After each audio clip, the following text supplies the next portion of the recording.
PHE দপ্তরে যাবে, বলবে যে আমার এই এলাকার আমার বিধানসভার এই গ্রামের লোক আপনার পরিশুদ্ধ পানি পাই না, আমরা আয়রনযুক্ত পানি পাচ্ছি, তো ওই জন্য তো ভোট দিয়েছেন। ও যদি না বলে, তো আপনি যদি না কাঁদেন আপনাকে কে খাবার ছেড়েন, না কাঁদলে মায়ের দুধ নাই তাই কি?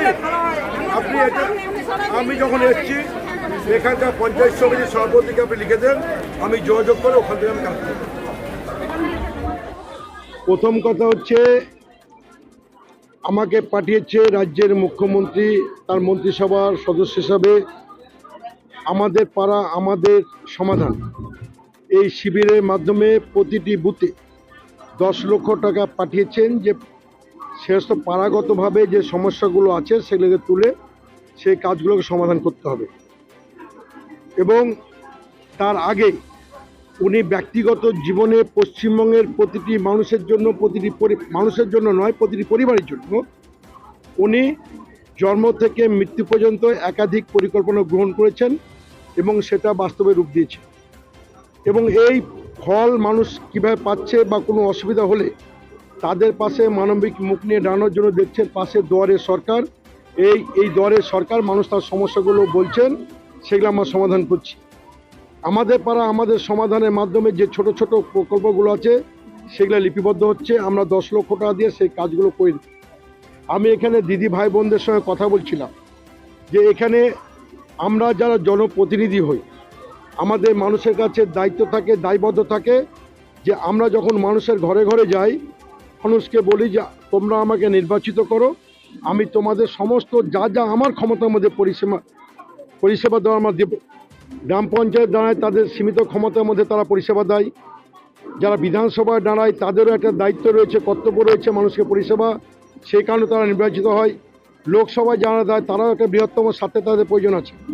তো এখানকার মায়েরা বোনেরা বলছে যে এখানে আর্সেনিক মুক্ত জল প্ল্যান্টের দরকার আছে। তো এটা তো একটা বড় প্রকল্প, এটা রাজ্য সরকারের কাছে প্রস্তাব যেতে হয়। তো প্রস্তাব দিতে গেলে যে লোকটা লোকাল এমএলএ হয়েছে, মানুষের ভোটে নির্বাচিত হয়েছে, তো এখানকার মেয়েরা মায়েরা বোনেরা বলছে, ওই একটা গানের সুরে বলছে তোমার দেখা নাই রে, তোমার দেখা নাই, মানে এখানকার বিধায়ককে খুঁজে পাওয়া যাচ্ছে না। তো বড় সমস্যাগুলো কিভাবে মিটবে, এই মেটানোর জন্য যোগ্য জনপ্রতিনিধি দরকার।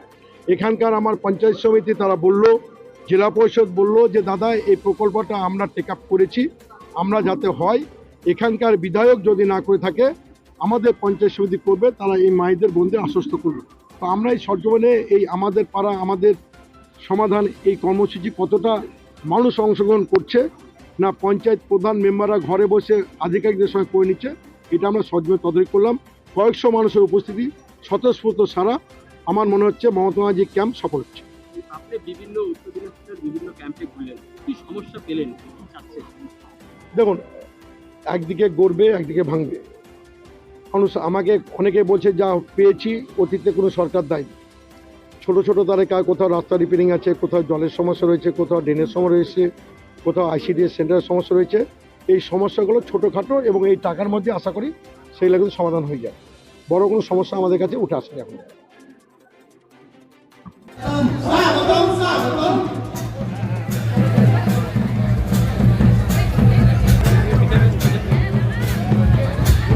সরকারের বিদ্যুৎ বিভাগের প্রতিমন্ত্রী জনাব আফরুজ্জামান মহাশয়কে, দীপিকা বর্মন মহাশয়ের সভাপতি হিরণময় সরকার ও বিদ্যুৎ বিভাগের প্রতিমন্ত্রী জনাব আফরুজ্জামান মহাশয়কে, কবিতা সরকার মহাশয়,